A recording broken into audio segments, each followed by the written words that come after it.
Hello student, welcome to the sixth lecture of P block elements. This is actually group number 13 we are studying. Now, after completing diborane and halides of borane, let us move on to the next concept, that is anomalous behavior of boron. Boron actually shows anomalous behavior from the other group elements. उसका reason क्या है, कौन कौन से points में वो different है, और बोरॉन की बहुत सारी प्रॉपर्टीज होती है वो सिमिलर टू सिलिकॉन होती है. So that is called as a diagonal relationship, जो कि हम लोग एस ब्लॉक में पढ़ते हैं वैसे ही. तो आज के लेक्चर में हम लोग anomalous behaviour of boron cover करेंगे, डायगोनल रिलेशनशिप विद सिलिकॉन पढ़ेंगे, and then we will start with AlCl3. आज के हम लोग लेक्चर में सिर्फ AlCl3 कंप्लीट करेंगे, that is the compounds of aluminium, and in the next lecture we will start with alums. Alums के compounds उन सब के बारे में डिस्कशन करेंगे. So let us start without wasting time. Anomalous behaviour of boron. Generally बच्चों, जो group का फर्स्ट एलिमेंट होता है, हर एक ग्रुप का जो फर्स्ट एलिमेंट होता है, जैसे नेक्स्ट में हम लोग बढ़ेंगे कार्बन की तरफ, वो पूरे ग्रुप में बेटा बहुत सारी प्रॉपर्टीज दूसरों से डिफरेंट दिखाते हैं. जैसे घर में कोई एक इंसान ऐसा होता ही है, हम लोग जनरली ऑफलाइन में एग्जांपल देता हूँ, कि वो सबसे अलग होते हैं. जैसे कोई बोलता है कि ये तो ये नहीं खाते हैं, बाकी सब लोग ये खाते हैं, पर ये घर में हमारे एक ही मेंबर है ऐसा जो ये नहीं खाते हैं. तो that is basically what anomalous behaviour. तो बोरॉन फैमिली में बोरॉन जो है it shows anomalous behaviour. Now what are the reasons for this and what are the points of difference, कौन सी चीजों में पूरे घर के दूसरे मेंबर से वो अलग है.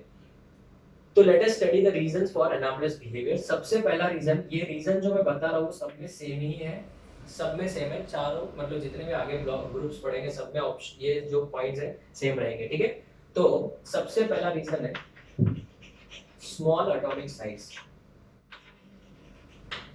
Small atomic size, atomic size इसका लगभग 88 पिकोमीटर है. ठीक है, उसके बाद में आता है दूसरा हाई इलेक्ट्रोनेगेटिविटी. और हम लोग ने बोरॉन का पढ़ा, इलेक्ट्रोनेगेटिविटी कितना होता है, 2 होता है,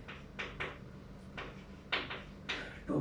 ठीक है, उसके बाद में आता है थर्ड वाला हाई आयनाइजेशन एंथैल्पी. बिकॉज मैंने आपको बताया था सिर्फ बोरॉन ही ऐसा है जो कोवैलेंट कंपाउंड बनाता है, वो आयोनिक कंपाउंड नहीं बनाता, बिकॉज इसके पहले 3 आयनाइजेशन एंथैल्पी की वैल्यू बहुत ही ज्यादा है. High ionisation enthalpy. नेक्स्ट अगर हम लोग बात करें तो absence of vacant D orbital. इनके पास में डी ऑर्बिटल होता ही नहीं है, तो ये लोग अपना ऑक्टेट को भी एक्सपांड नहीं कर सकते. इस वजह से बच्चों इसकी बहुत सारी प्रॉपर्टी जो है वो ग्रुप के दूसरे एलिमेंट के साथ में मैच नहीं करती है. और ये जो आपका बोरॉन है वो नेक्स्ट ग्रुप नंबर 14 के सेकेंड एलिमेंट जैसे सिलिकॉन के साथ बहुत सारी प्रॉपर्टीज मैच करता है, वो मैं आगे आपको बताऊंगा. कौन कौन सी चीजों में बेटा ये डिफरेंस है.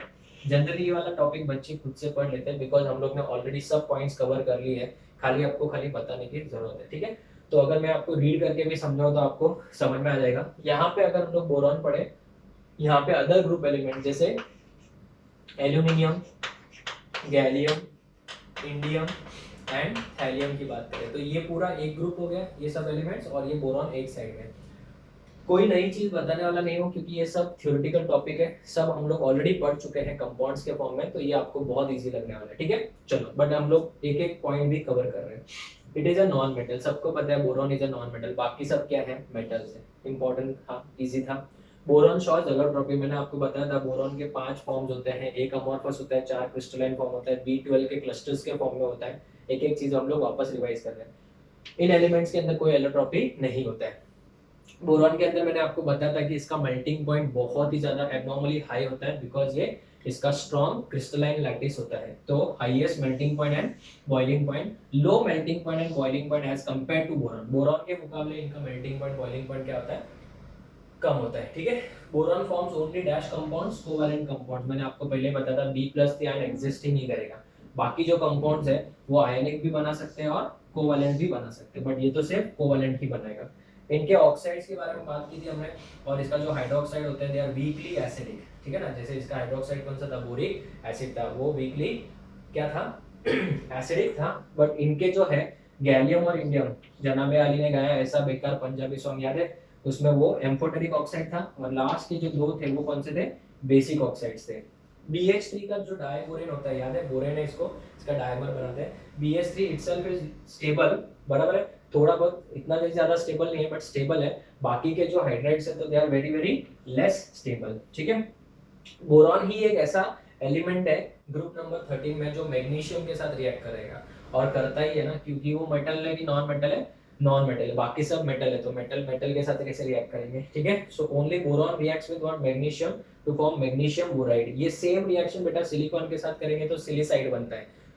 बहुत सारी प्रॉपर्टी, जैसे boron is a non metal, silicon is also known metal. Boron जैसे एलोट्रोपी सिखाता है वो भी दिखाता है एलोट्रोपी, सिलिकॉन भी हार्ड होता है, वो भी कोवलेंट कंपाउंड बनाता है, सिलिकॉन के ऑक्साइड्स भी एसिडिक नेचर, वो भी सब हम लोग आगे पढ़ेंगे। नो रिएक्शन विद मैग्नीशियम, ये मैग्नीशियम के साथ रिएक्शन नहीं करते हैं, ठीक है। As we know that boron is a non-metal, it is a bad conductor of heat and electricity. It is a bad conductor of heat and electricity. This is a good conductor of what? Heat and electricity. These elements are good conductor because they are all are metal. तो students I don't think इसमें कुछ difficult part था, इसके लिए मैंने पहले से board पे लिख के रखा था, क्योंकि ये इन्फॉर्मेशन ही था जो हम लोग ने कहीं ना कहीं पढ़ा है। एक आध कोई पॉइंट अगर नया आया होगा तो आई डोंट थिंक कोई इसमें कोई डिफिकल्ट पार्ट था।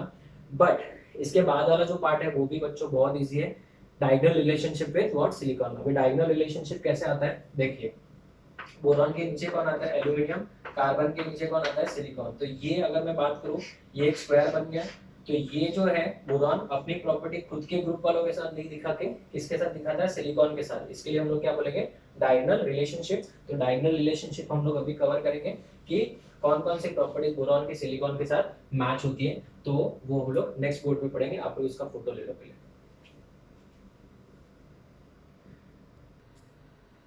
Okay students, so let us have the diagonal relationship between boron and silicon. Boron and silicon they show diagonal relationship, correct? Boron और सिलिकॉन की बहुत सारी प्रॉपर्टीज जो है एक दूसरे के साथ मैच खाती है, बिकॉज दोनों का एटॉमिक साइज ऑलमोस्ट सिमिलर है, इलेक्ट्रोनेगेटिविटी में भी ज़्यादा डिफरेंस नहीं है, एक का 2 है और एक का 1.8 है, आयनाइजेशन एंथैल्पी भी सिमिलर है। और अगर हम लोग बात करें कि इसके पास तो वेकेंट डी ऑर्बिटल नहीं है पर इसके पास है, तो थोड़ी बहुत प्रॉपर्टीज डिफरेंट है, बट मेजोरिटी जो प्रॉपर्टीज है वो है सिमिलर है। तो स्टूडेंट्स हम लोग डिस्कस करते हैं कौन कौन से पॉइंट जो है वो सिमिलर है बिटवीन बोरॉन एंड सिलिकॉन के अंदर। वो आपस से हम लोग जो पढ़ रहे हैं बेटा वो हम लोग की चीजें पढ़ी हुई है, खाली हम लोग को एक बार देखना है। जैसे बोरॉन जो है it shows allotropy, silicon also shows allotropy, कोई नई बात नहीं पढ़ रहा है। उसके बाद में जैसे बोरॉन जो है वो +3 नहीं बनाता है, वैसे सिलिकॉन भी है वो +4 नहीं बनाता है due to very high ionisation enthalpy. तो again I am tell you students, ये जनरली होमवर्क में दे दिया जाता है, बट मैं आपको यहाँ पे एक बार एटलीस्ट गो थ्रू और रीड जरूर करवाऊंगा ताकि आपको याद करना इजी हो जाए, क्योंकि कहीं पे कोई कनेक्टेड पॉइंट होगा तो मैं आपको वो भी जरूर बताऊंगा, ठीक है। Both aluminium, boron and silicon forms acidic oxide. यहाँ पे अपने को B2O3 बनाया था, B2O3 जो है जब पानी में डाला था तो हमको क्या मिला था, H3BO3 मिला था। तो इसके जो ऑक्साइड होते हैं वो भी एसिडिक होता है और ये भी एसिडिक होता है। ये SiO2 तो हमने बहुत बार फ्लक्स के तौर पे यूज किया है मेटलर्जी चैप्टर में। तो ये तीन प्रॉपर्टी सिमिलर हो गई। उसके बाद में जैसे हम लोग ने थोड़े टाइम पहले पढ़ा था कि मैग्नीशियम बोरॉन के साथ रिएक्शन करके मैग्नीशियम बोराइड बनाते हैं, वैसे सिलिकॉन मैग्नीशियम के साथ रिएक्शन करके मैग्नीशियम सिलिसाइड बनाता है, ठीक है। तो ये भी आपको याद रखना है। उसके बाद में दोनों, ये बहुत इंपॉर्टेंट है, दोनों में से कोई भी बेटा हाइड्रोजन के साथ डायरेक्ट रिएक्ट नहीं करता है, दोनों में से हाइड्रोजन के साथ डायरेक्ट रिएक्ट नहीं करता है। अगर उनके हाइड्राइड आपको बनाने हैं तो आप उनके हाइड्राइड इन रिएक्शन से ही बना सकते हो, इनके डायरेक्टली आप बोरॉन का या एल्यूमिनियम सिलिकॉन का हाइड्रोजन के साथ रिएक्शन करके नहीं बना सकते। जैसे इसको क्या बोलते हैं हम लोग, डाइबोरेन बोलते हो, वैसे बच्चों इसको सिलेन बोलते हैं। जैसे मीथेन होता है ना CH4, वैसे SiH4 क्या होता है, सिलेन होता है। दोनों के जो हलाइड्स होते हैं उनका हाइड्रोलिसिस होता है, ये तो मैंने आपको ऑलरेडी पढ़ा दिया था। BCl3 का हाइड्रोलिसिस करेंगे तो BOH थ्राइस बनता है एंड 3HCl। वैसे अगर इसका हाइड्रोलिसिस करेंगे तो H4SiO4 बनता है और 4HCl मॉलिक्यूल रिलीज होता है।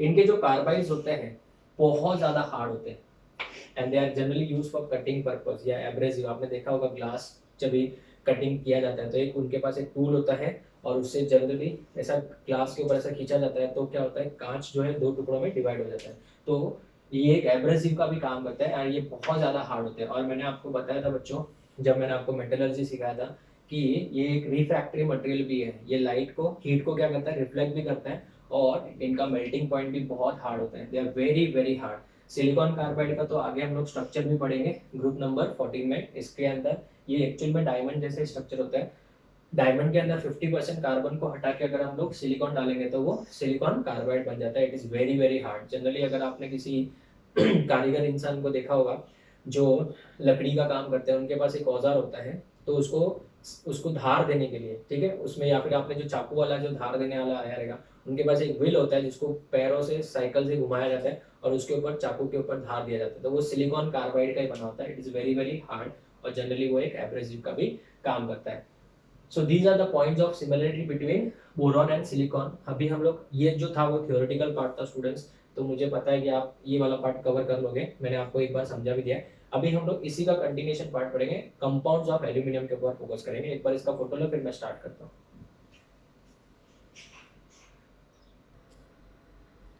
Okay students, so let us move to the last part of the chapter, that is compounds of aluminium. ना एल्यूमिनियम के कंपाउंड्स में हमारे सिलेबस में हम लोग डिस्कस करेंगे एक तो AlCl3 को और एक एलम्स के बारे में डिस्कस करेंगे। एलम्स का डिस्कशन हम लोग इसके बाद करेंगे, ठीक है। तो स्टूडेंट्स हमारे लिए सबसे इम्पोर्टेंट है AlCl3। क्या? AlCl3। तो AlCl3 is also known as aluminium trichloride और एल्यूमिनियम क्लोराइड। अभी सबसे पहले हम लोग डिस्कस करेंगे इसका प्रिपरेशन, कि इसको बनाया कैसे जाता है। I tell you at least 2 methods of preparing this, ठीक है, फिर प्रॉपर्टीज की तरफ बढ़ेंगे। इजी टॉपिक है, ध्यान देना खाली। सबसे पहला, the first one is by reaction of aluminium और एल्यूमिनियम ऑक्साइड और एल्यूमिनियम हाइड्रोक्साइड विथ एसिड। ये स्कूल सेक्शन में भी आपने पढ़ा है, by the reaction of aluminium और एल्यूमिनियम ऑक्साइड और एल्यूमिनियम हाइड्रोक्साइड विद एसिड, ठीक है। तो जब हम लोग एल्यूमिनियम का रिएक्शन HCl के साथ करते हैं, it gives you, school section में पढ़ा हुआ रिएक्शन। अगर मैं इसको बैलेंस करूं तो यहाँ पे 2 आ जाएगा, यहाँ पे 2 आ जाएगा, यहाँ पे 6 क्लोरीन है तो 6, तो यहाँ पे 3H2 आ जाएगा। तो इससे आपको AlCl3 मिल गया, राइट। या फिर अगर आप Al2O3 लेते हो, इसका रिएक्शन भी अगर आप HCl के साथ करते हो तो it will give you AlCl3 plus H2O, ठीक है ना बैलेंसिंग वाला पार्ट आप कर सकते हो। उसके बाद में अगर हम लोग AlOH थ्राइस लेते हैं, बैलेंसिंग आप लोग कर लेना। अगर मैं इसका रिएक्शन HCl के साथ करता हूँ तो ये तो एसिड बेस रिएक्शन जैसा हो जाएगा आपका, AlCl3 प्लस क्या हो जाएगा H2O, ठीक है। यहाँ पे जो AlCl3 मिल रहा है आपको, वो बच्चों आपको एनहाइड्रस AlCl3 नहीं मिलता है, वो .6H2O वाला होता है। तो एक स्टेटमेंट में लिख रहा हूँ, यहाँ पे याद रखना, the solution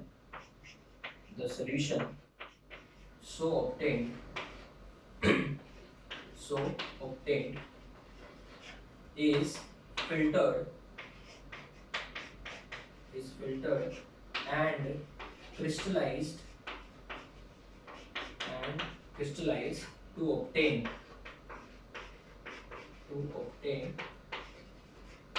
crystals of AlCl3.6H2। इसका मतलब ये हमेशा हाइड्रेटेड फॉर्म में एग्जिस्ट करता है। किस फॉर्म में एग्जिस्ट करता है? हाइड्रेटेड फॉर्म में। तो अगर ये हाइड्रेटेड फॉर्म में एग्जिस्ट करेगा तो इसमें से हमको AlCl3 तो सेपरेट करना है। तो अगर आपको AlCl3 लाना है तो आप क्या करोगे, AlCl3.6H2O को अगर हम लोग हीट करें, ठीक है, तो हम लोग क्या लिखेंगे यहाँ पे, डायरेक्ट हीटिंग। अगर मैं इसको डायरेक्टली हीट करूँ तो डोंट एक्सपेक्ट कि आपको AlCl3 मिलेगा इसमें, ये बहुत ही बड़ा प्रॉब्लम है। सेम जो हम लोग ने कार्नालाइट में भी पढ़ा था, याद है किसमें, कौन से टॉपिक में, एक्सट्रैक्शन ऑफ मेटल में। तो यहाँ पे आप अगर एक्सपेक्ट करो कि मुझे AlCl3 प्लस 6H2O मिल जाएगा, सो दिस इज रॉन्ग, ये कभी नहीं मिलेगा आपको, कभी नहीं मिलेगा। तो फिर क्या करें, अगर मैं इसको हीट करता हूँ तो फिर मिलेगा क्या, अगर मैं इसको हीट करता हूँ तो मुझे मिलेगा Al2O3 मिल जाएगा, Al2O3 मिलेगा, प्लस मुझे यहाँ पे मिलेगा 6HCl प्लस यहाँ पे 2 हो जाएगा, फिर 9H2O, ये कंपाउंड मुझे मिल जाएगा। तो सर अगर हमको क्या चाहिए, सिर्फ AlCl3 चाहिए एनहाइड्रस, तो क्या करें, तो एक तरीका आपको मैं बताता हूँ, वो याद रखिएगा, वी यूज ड्राई HCl। अगर हम लोग ड्राई HCl में हीट करेंगे इसको तो डेफिनेटली आपको क्या मिल जाएगा, AlCl3 प्लस आपको जो H2 है वो निकल जाएगा सेपरेट में। सो तो ये हो जाएगा आपका एनहाइड्रस क्या, AlCl3। सो ये तो बात दिमाग में रख लेना है बच्चों की, यहाँ से जो आपको AlCl3 मिला है वो हमेशा किस फॉर्म में मिलता है, in the form of AlCl3.6H2O। This is very very important, very very important, ठीक है। अगर आपको इसको डिटेल में समझना है थोड़ा और, तो आप लोग यहाँ पे देखिए AlCl3 डॉट 6H2O जो होता है वो क्या होता है बेसिकली AlH2O 6 टाइम्स Cl3 होता है। So it is a complex compound, ठीक है ना। इसमें 6 हाइड्रेशन होता है बच्चों। ये वाटर जो है यहाँ पे वाटर ऑफ क्रिस्टलाइजेशन में नहीं है, किसमें है, कोऑर्डिनेटेड बॉन्ड के फॉर्म में है, ठीक है ना। तो याद रखिएगा ये बहुत ही इंपॉर्टेंट है। दूसरा, टू प्रिपेयर एनहाइड्रस AlCl3, अगर आपको एनहाइड्रस AlCl3 चाहिए तो आप क्या कर सकते हो, टू प्रिपेयर एनहाइड्रस AlCl3 आप क्या करोगे, एल्यूमिनियम के ऊपर सिंपली क्लोरीन गैस का रिएक्शन करवाओगे। अगर आप एल्यूमिनियम के ऊपर क्लोरीन गैस का रिएक्शन करवाओगे तभी भी आपको AlCl3 मिल जाएगा, ठीक है। तो यहाँ पे 2 हो जाएगा, 3 हो जाएगा और यहाँ पे ये 2, क्योंकि मैंने जब आपको ग्रुप नंबर 13 के ऊपर हैलोजेंस का रिएक्शन कराया था तो डायरेक्ट ऐसे ही बना के बताया था। ये भी आप एक तरीका कर सकते हो। और एक और तरीका बताऊं कि अगर आप Al2O3 का रिएक्शन कार्बन कोक और Cl2 के साथ कराओगे तभी भी आपको क्या मिल जाएगा बच्चों, AlCl3 मिल जाएगा। ये कैसे हुई रिएक्शन, ये जो कोक है वो इसके साथ रिएक्शन करके किस में कन्वर्ट करेगा, इसको CO में कन्वर्ट करेगा और ये Al में कन्वर्ट हो जाएगा और ये AlCl2 के साथ रिएक्शन करके AlCl3 बनाएगा और ये कार्बन मोनोऑक्साइड बनाएगा। इस तरीके से आप क्या बना सकते हो, AlCl3 फॉर्म कर सकते हो, ठीक है ना। If I talk about properties, ठीक है, तो प्रॉपर्टीज के बारे में हम लोग अगर डिस्कशन करें तो AlCl3 जो है is what, again it is a Lewis acid. और ये तो हम लोग ने बहुत बार यूज किया है किसमें, फ्रीडल-क्राफ्ट रिएक्शन में। एनहाइड्रस AlCl3 जो होता है वो क्या है, लुईस एसिड है, लुईस एसिड है। नाउ अगर हम लोग बात करें इसके स्ट्रक्चर के बारे में तो यहाँ पे क्या होगा, एल्यूमिनियम होगा, यहाँ पे एक Cl होगा, यहाँ पे भी एक Cl होगा, यहाँ पे भी एक Cl होगा। ये हो गया आपका एल्यूमिनियम। बट यहाँ पे जो एल्यूमिनियम है वो ट्रायंगुलर प्लेनार के फॉर्म में और sp2 हाइब्रिडाइज्ड है। तो ये जनरली अपना डाइमर बना लेता है, that is 2 times AlCl3 students will form Al2Cl6।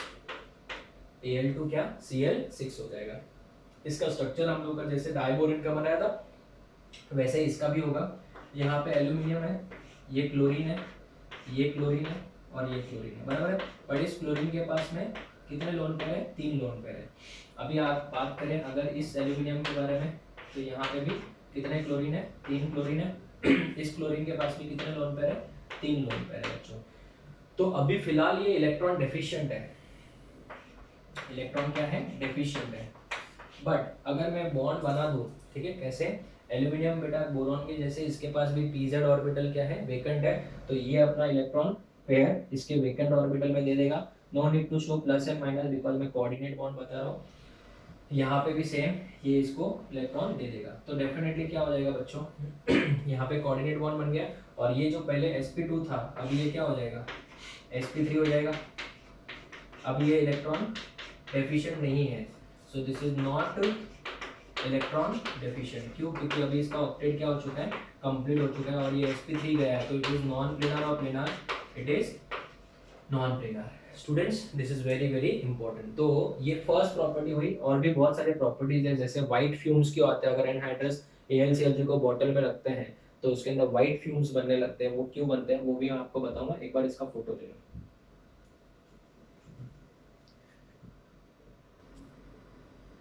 Okay students, so let us move to the second property. First property हमने बता दिया कि इट फॉर्म्स अ डाइमर। दूसरी बात अगर हम लोग बात करें, सो AlCl3 is colorless, crystalline, solid. It is soluble in water. It is soluble in water. इसकी इंटरेस्टिंग प्रॉपर्टी ये कि एनहाइड्रस जो AlCl3 होता है, थोड़ा पॉइंट ले लेते हैं सही, ठीक है ना। एनहाइड्रस जो AlCl3 होता है it is covalent in nature. Anhydrous AlCl3 is covalent, but aqueous AlCl3 जो होता है is ionic in nature। अभी ये कैसे प्रॉपर्टी, ध्यान दीजिए। एनहाइड्रस AlCl3 जो होता है वो क्या होता है, कोवैलेंट होता है, बट एक्वस जो होता है AlCl3 it is ionic in nature, because जब वो पानी में डाला जाता है तब वो क्या बना देता है, AlCl3 डॉट 6H2O, और इसके प्रीवियसली मैंने जस्ट पहले अभी समझाया कि ये कंपाउंड किस फॉर्म में एग्जिस्ट करता है, AlH2O 6 टाइम्स Cl3। तो अगर ये पानी में जाएगा तो अपने आप को ब्रेक करके कितने आयंस बनाएगा, 4। तो वेंटॉ फैक्टर कितना हो जाएगा, 4। वेंटॉ फैक्टर मतलब कितने आयंस दे रहा है, तो कितने आयंस देगा, 4, क्योंकि स्क्वायर ब्रैकेट तो ब्रेक नहीं होगा। तो ये +3 वाला हो गया, +3Cl माइनस, कितने Cl माइनस, 3Cl माइनस। तो ये एक आयन इसका, एक और ये 3, तो टोटल कितने हो गए, 4 हो जाएंगे। ये आयनिक हो गया, मतलब ब्रेक हो गया। But covalent form, sorry anhydrous form में वो क्या होता है, AlCl3 होता है। इसमें एक बहुत ही इंपॉर्टेंट क्वेश्चन है that anhydrous AlCl3 forms white fumes in moisture। तो जिस बॉटल में अगर समझो इसको रखा गया है, जिस बॉटल में इसको रखा गया है, अगर उसके अंदर थोड़ा भी मॉइस्चर है तो अंदर के साइड में व्हाइट कलर के फ्यूम्स आने लगते हैं। जैसे कैसे, मैं आपको समझाता हूँ। समझो ये एक बॉटल है, इसके अंदर बेटा समझो हमने क्या रखा है, किसको रख दिया, AlCl3 को पैक करके रख दिया, समझो, ठीक है। और यहाँ पे बच्चों मॉइस्चर है या फिर वाटर वेपर्स है, यहाँ पे हम लोग ने किसको रखा है, AlCl3 को। तो AlCl3 जो है यहाँ पे क्या है, वाटर है, इसके साथ रिएक्ट करके HCl फॉर्म करता है, इट फॉर्म्स HCl। और HCl के जो फ्यूम्स होते हैं वो कौन से कलर के होते हैं, व्हाइट फ्यूम्स होते हैं। इस वजह से बेटा यहाँ पे एक प्रॉब्लम होती है कि यहाँ पे जो व्हाइट कलर के फ्यूम्स आते हैं वो बेसिकली किसकी वजह से आते हैं, इसकी वजह से, फॉर्मेशन ऑफ HCl की वजह से आते हैं। तो ये बहुत ही इंपॉर्टेंट पॉइंट आपको याद रखना है। So this is basically for your AlCl3 का अगर हम लोग यूज की बात करें तो ये आपका एक बहुत ही अच्छा कैटलिस्ट या रिएजेंट के तौर पे काम आता है, किसमें, फ्रीडल क्राफ्ट रिएक्शन में, और ये डायमरिक फॉर्म में एग्जिस्ट करता है। तो students this is all about किसके, AlCl3 के बारे में हमने पढ़ लिया। तो लेक्चर नंबर 6 में हम लोग ने AlCl3 और सिमिलैरिटीज पढ़ लिया, बोरॉन और सिलिकॉन में diagonal relationship and anomalous behaviour of boron complete कर लिया। अभी हमारा सिर्फ एक लेक्चर और लगेगा जिसमें वो भी एक छोटा सा सेशन होगा, एलम्स के बारे में पढ़ेंगे। एलम्स के बारे में इंफॉर्मेशन पूरा डिटेल में आपको समझाऊंगा। So students we will meet in the next lecture, that is lecture number 7, that will be the end of our group number 13, ठीक है। So we will meet in the next lecture the concept of alums. Till then thank you.